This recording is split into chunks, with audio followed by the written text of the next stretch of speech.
This is the prayer that Jim Connolly offered this morning. True leaders are a rare commodity. Truth, not alternate facts, are paramount. The ability to inspire others to greatness and to commit their lives to a better cause than themselves rings true. A significant challenge any true leader faces is acceptance at home. Jesus was no exception.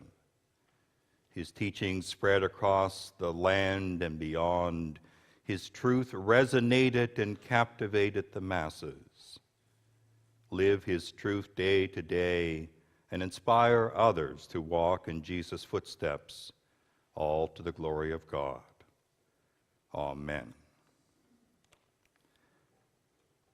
I can't think of a better way to capture the longing and yearning of our souls than that beautiful music. There's a balm in Gilead to make the wounded whole. There's a balm in Gilead to heal the sin-sick soul. Whether it's today or 2,000 years ago in a little town, in a synagogue, there was a profound longing for the Messiah, for a new beginning. And many have wondered what would need to be put in place for this to happen. And so in Luke, we have his inaugural sermon in his hometown. And the ordinary day in that synagogue becomes a very extraordinary day when Jesus visits. Ordinary synagogue worship practice included the following elements: recitation of the Shema, praying while facing Jerusalem, the Amen response from the gathered congregation, reading from sections of the Torah or the prophets, a sermon, and a benediction. And any male could volunteer or be asked to read portions from the Torah or the prophets. And likewise, any male could be asked to give the sermon. On this particular Sabbath, however, Jesus volunteers to read the section from the prophet Isaiah. He stands to read on the special platforms, unrolls the scroll. He finds a place, he begins, "The Spirit of the Lord is upon me, because he has anointed me to preach good news to the poor. He has sent me to proclaim release to the captives and recovery of sight to the blind, to set at liberty those who are oppressed, and declare the acceptable Lord, the year of the Lord." I mean, this passage was already in circulation.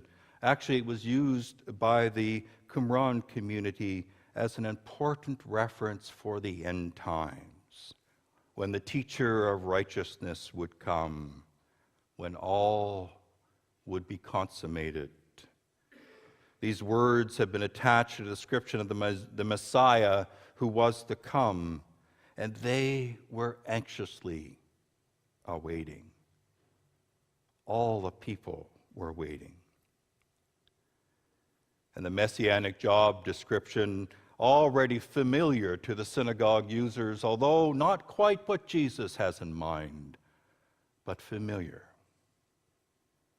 Even John the Baptist talks about it in terms of coming like a sickle and separating the wheat from the tares and throwing the tares into the mighty fire, the end of the age,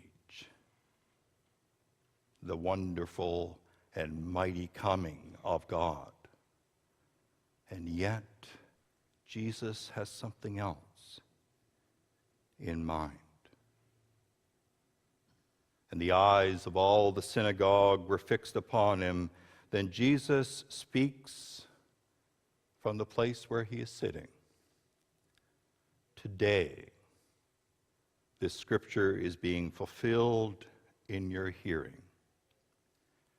I've mentioned to you that Mom and Dad have downsized and moved into a seniors complex in Moncton. And the decision to move, putting the house up for sale, selling, moving everything, and sorting through all that stuff was done in a very, very short period of time. And my brother and I asked my very single-minded, feisty, stubborn mother to slow down a bit. Tomorrow, or at least in a few months, was what we had envisioned. But for Mom, it was today. Today. Jesus begins to read, "The Spirit of the Lord is upon me because he has anointed me." The commission by the Spirit is to begin today, not tomorrow, not at some point in time, but today. And as I mentioned in the children's story, for any Jewish ear, they would hear the reference to the year of Jubilee. That 50th year celebration that we're never quite sure if it actually happened. But the intent was to bring everything back. It was a reboot. It was a reset of the system to the default. And to start again. To be able to start tying that tie, start building the kingdom once again. And every 50th year they would have an opportunity to do it again. There is a stress on immediacy that is prevalent in Luke's gospel. The time of divine action is always now. This today continues throughout Jesus' ministry. Now is always the time for the captives to be released, for the sight to be given to the blind, for the free to be oppressed, to proclaim the year of God's favor. When Martin Luther King Jr. gave his clarion call for racial justice, some wanted to be supportive of his cause, but feared it was too soon. Remember the letter that was sent to him in the Birmingham jail, asking him, pleading with him to wait because it was not the right time? And then in his famous response, the letter from the Birmingham jail, he replied, "This wait has almost always meant never. We must come and see, and one of our distinguished jurists, that justice too long delayed is justice denied." We can think about contemporary examples of social and economic injustice, racism, and, for instance, the plight of refugees. And like King, in the midst of that, can we affirm that the time for justice is always today?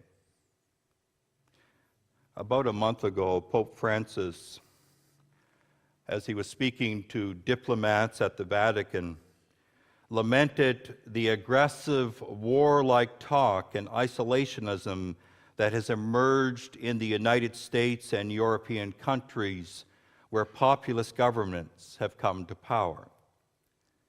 He noted that the League of Nations, formed after World War I, failed largely because countries were not willing to work together. He said he saw the same attitudes today threatening major international organizations, and he urged European countries to remain united in the face of temptation to erect new curtains. This is especially related to refugees and immigration. Yesterday, my brother from Ottawa, my only brother, sent me a link to a wonderful article in the Globe and Mail. And if you want it, please let me know, and I'll make sure that it's shared. Now, sometimes the link expires, so you may have to search for it some. But it was from a refugee and survivor of the Holocaust. The Fear That Forges Us was what it was titled. A refugee of the Holocaust on the lessons unlearned. And it was Erwin Schild, who survived Dachau concentration camp and then endured years of detention in Canada. And still ripened by the terror, he says he knows in his heart that we ignore history at our own peril. In just a very short section of the article, he's reflecting on his family life and just sitting around the table with his family today. He writes, "But I know in my heart that there is something they do not have, something that I do. And while I would never wish it on them, I do not envy my comfortable family either. This thing has ripened and forged me, just as it has tragically done for millions of refugees in the world, fleeing countries with such desperation that they'd leave behind everything they'd ever known.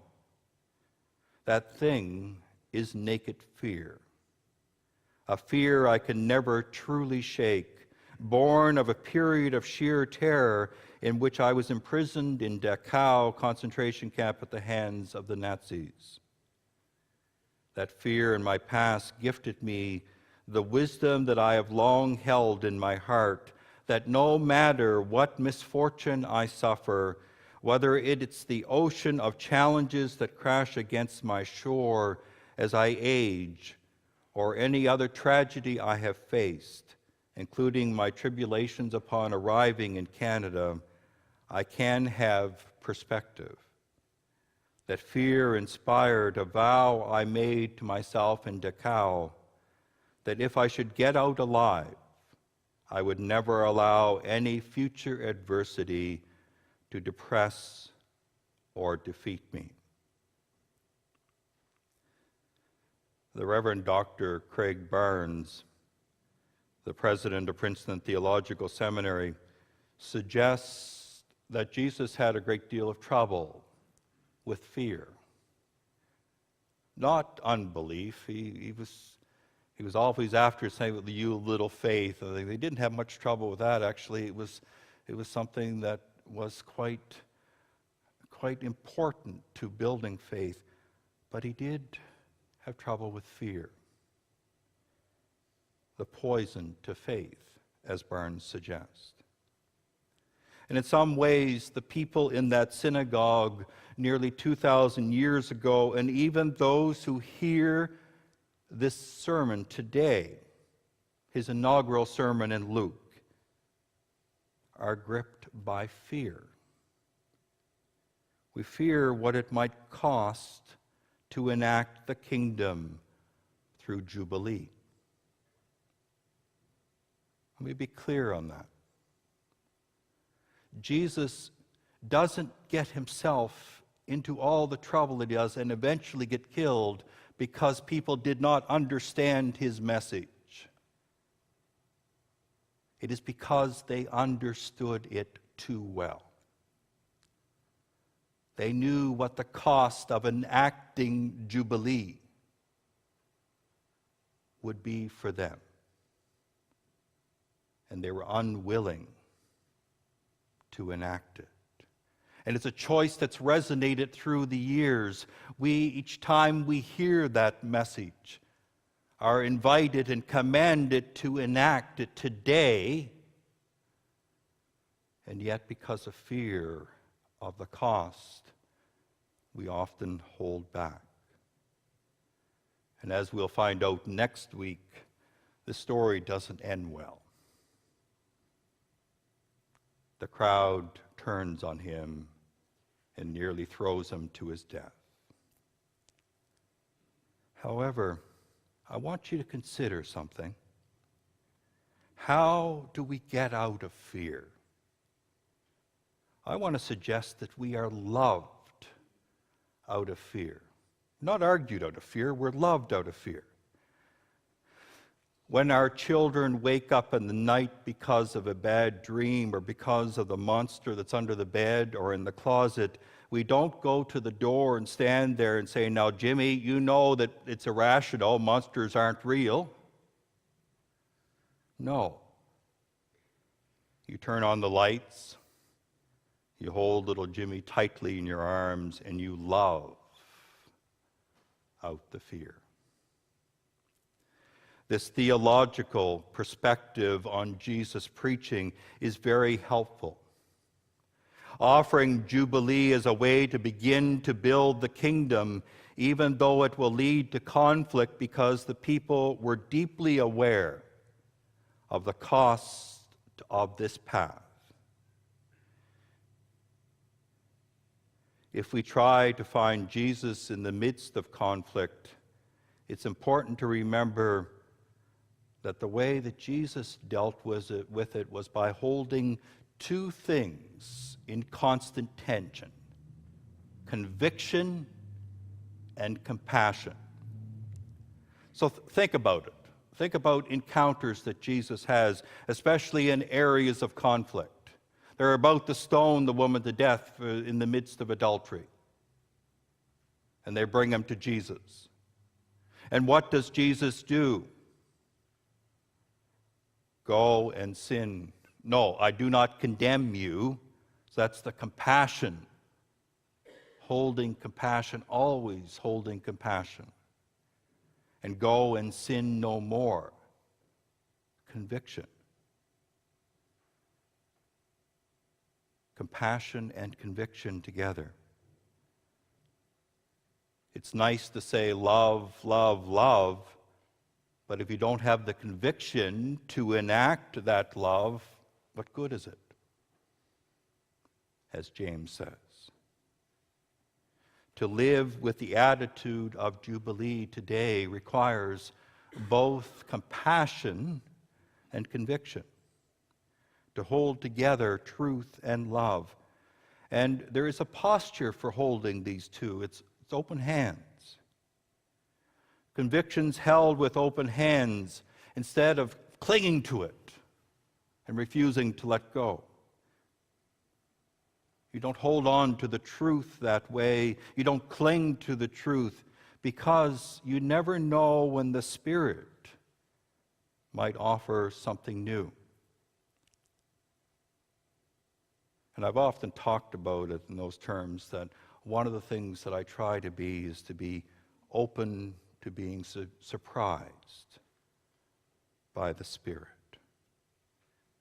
Being surprised by the Spirit. Today, as we listen once again to Jesus' inaugural sermon, let us imagine that we too are invited, actually commanded, to join this great adventure of faith where indeed the Spirit of the Lord is upon us, because she has anointed us to bring good news to the poor. She has sent us to proclaim release to the captives and recovery of sight to the blind, and to let the oppressed go free, and to proclaim the year of the Lord's favor. Today, this scripture is fulfilled in your hearing. Amen.